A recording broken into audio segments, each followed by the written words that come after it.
নমস্কার, জিপিকে সুজিত মন্ডল চ্যানেলে আপনাদের আবারও স্বাগত জানাই। দ্বিতীয়বার ক্ষমতায় এসে ডোনাল্ড ট্রাম্প ভারতকে অস্ত্র বিক্রয় করার উপর জোর দিচ্ছে, বিশেষ করে F-35 jet. Trump F-35 fighter jet ভারতকে বিক্রি করতে চায়। এটি আমেরিকার লকহেড মার্টিন তৈরি করেছে। যেহেতু ভারতের ফাইটার জেটগুলি 4th জেনারেশনের, তাই ভারতের বায়ুসেনাতে 5th জেনারেশন ফাইটার জেটের খুবই প্রয়োজন। এখন দিল্লির কাছে দুটো চয়েস থাকলো, কারণ কিছুদিন আগেই রাশিয়া ও তাদের 5th generation fighter jet Su-57 সুকুই 57 ভারতকে বিক্রয় করতে টেকনোলজি শেয়ার ও ভারতে তৈরি করার প্রস্তাব দেয়। এই সপ্তাহে বেঙ্গালুরু এরো শোতে এই দুটো ফাইটার জেটকে একসাথে দেখা যাচ্ছে। আর এই রকম দৃশ্য পৃথিবীর আর কোনো এয়ার শো অনুষ্ঠানে দেখা যায়নি, যেখানে F-35 ও রাশিয়ান Su-57 একসাথে থাকছে। অ্যাটাকিং F-35 না ডিফেন্সিভ Su-57, কোনটা বেটার হবে? কোনটা ক্রয় করলে ভারতের জন্য ভালো ডিল হবে? আর কোন জেটটি ভারতের জিওপলিটিক্যাল পজিশনের দিক দিয়ে সুইটেবল হবে? এখন বিস্তারিত আলোচনায় আসা যাক। এই ছবিটি উঠে এসেছে ভারতের সবচেয়ে বড় এয়ার শো, যেটা বেঙ্গালুরুতে চলছে, দ্য এরো ইন্ডিয়া 2025। এই শোতে একটি ব্যতিক্রমী ছবি দেখা যাচ্ছে।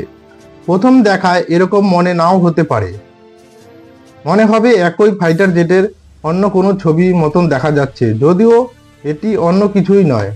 তবে এটি ট্যারম্যাকের স্ট্যাটিক ডিসপ্লে এলাকায় পার্ক করা রাশিয়ান Su-57 ফেলন। দূরে এটির পাশ দিয়ে জুম করা আমেরিকান তৈরি লকহিড মার্টিন F-35 লাইটনিং। দুটি প্রতিদ্বন্দ্বী দেশগুলির তৈরি উত্তম পঞ্চম প্রজন্মের যুদ্ধবিমান। তারা একই জায়গা ভাগ করে নিচ্ছেন, যা ভারতের প্রতিরক্ষা মন্ত্রক ঐতিহাসিক বলে বর্ণনা করেছে। এবং এই মুহূর্তটি এমন একটি গুরুত্বপূর্ণ সময় এসেছে যখন ভারত তার পঞ্চম প্রজন্মের যুদ্ধ বিমানের ব্যবধানটি পূরণ করতে চাইছে। প্রধানমন্ত্রী নরেন্দ্র মোদীর সঙ্গে তার হাই প্রোফাইল বৈঠকের সময় এটি ঘটতে খুব বেশি সময় লাগবে না। মার্কিন প্রেসিডেন্ট ডোনাল্ড ট্রাম্প ভারতকে F-35 কেনার প্রস্তাব দিয়েছেন। ট্রাম্প এই বছর ভারতে অস্ত্র বিক্রি বাড়ানোর পরিকল্পনা করেছেন এবং এর মধ্যে মার্কিন তৈরি F-35 জেটও রয়েছে। যদি চুক্তিটি হয়, তবে ভারত, ইসরায়েল, জাপান এবং ন্যাটো রাষ্ট্রগুলির সহ একটি ছোট ক্লাব অফ নেশন এ যোগ দেবে, যাদের মার্কিন যুক্তরাষ্ট্রের কাছ থেকে এই বিমানগুলি কেনার অনুমতি দেওয়া হয়েছে। কিন্তু ওয়াশিংটন একাই চায় না যে ভারত তার পঞ্চম প্রজন্মের যুদ্ধবিমান কিনুক। মার্কিন প্রতিরক্ষা শিল্পের দীর্ঘদিনের গ্রাহক ভারত হলেও রাশিয়াও তাই চায়। ঐতিহাসিকভাবে এই শীর্ষ সরবরাহকারী ছিল রাশিয়া। নয়াদিল্লি তার প্রায় 60% প্রতিরক্ষা সরঞ্জামের জন্য মস্কোর উপর নির্ভর করে। ইউক্রেনের যুদ্ধ ভবিষ্যতে সরবরাহ সম্পর্কে সন্দেহ বাড়িয়েছে, কিন্তু মস্কো নয়াদিল্লির সাথে তার প্রতিরক্ষা সম্পর্ক বাড়ানোর চেষ্টা করছে। কিছুদিন আগে রাশিয়া ভারতীয় বিমান বাহিনীর জন্য ভারতে Su-57 তৈরির প্রস্তাব দিয়েছিল। সুতরাং এই দুটি পঞ্চম প্রজন্মের যোদ্ধাদের মধ্যে কোনটি ভারতের জন্য বেশি উপযুক্ত? F-35 একটি সিঙ্গেল ইঞ্জিন স্টিলথ মাল্টিরোল যুদ্ধবিমান। Su-57 একটি টুইন ইঞ্জিন স্টিলথ মাল্টিরোল ফাইটার বিমান। F-35 এর সর্বোচ্চ গতি রয়েছে মার্ক 1.6, Su-57 এর সর্বোচ্চ গতি মার্ক 2। উভয় জেটই বায়ু থেকে বায়ু যুদ্ধ এবং বায়ু থেকে স্থল আক্রমণ সহ বিভিন্ন মিশন সম্পাদনের জন্য ডিজাইন করা হয়েছে। F-35 এর যুদ্ধের পরিসীমা প্রায় 1500 কিলোমিটার এবং Su-57 এর যুদ্ধের পরিসীমা 1900 কিলোমিটার। কিন্তু যখন এটি স্টিলথের কথা আসে, F-35 এর আরও উন্নত ক্ষমতা রয়েছে। এটি অত্যাধুনিক অ্যাভিওনিক্স এবং সেন্সর সিস্টেমে সজ্জিত। সহজভাবে বলতে গেলে F-35 এর প্রতিরক্ষামূলক শক্তি রয়েছে, যখন Su-57 রক্ষণাত্মক। এখন মূল্যে আসা যাক।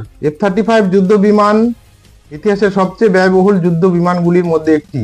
প্রতিটি ইউনিটের দাম 80 থেকে 110 মিলিয়ন ডলারের মধ্যে।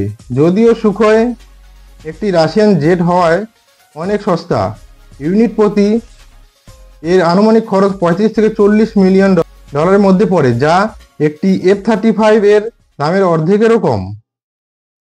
কিন্তু ভারত যখন বাজি ধরার জন্য জেট বেছে নেবে, তখন তাকে কেবল ক্ষমতা বা খরচের বাইরে দেখতে হবে। Su-57 অল্প সংখ্যায় তৈরি হওয়ার পরেও তারা সক্রিয়ভাবে যুদ্ধ অভিযানে অংশ নেয়নি। ইতিমধ্যে F-35 অনেক বিমান বাহিনীর অংশ, 1000-এরও বেশি বিমান সক্রিয় পরিষেবাতে রয়েছে। জেটটি যুদ্ধের প্রমাণিত, প্লাস ভারত তার নিজস্ব পঞ্চম প্রজন্মের উন্নত মাঝারি যুদ্ধের বিমান এমকা তৈরির দিকেও মনোনিবেশ করছে। একটি একক আসনের টুইন ইঞ্জিন পঞ্চম প্রজন্মের স্টিলথ মাল্টি-রোল যুদ্ধ বিমান, যা দেশে অভ্যন্তরীণ প্রতিরক্ষা উৎপাদন বাড়ানোর জন্য প্রধানমন্ত্রী মোদীর মিশনের জন্য মধ্যে একটি ফোকাস হয়ে উঠেছে।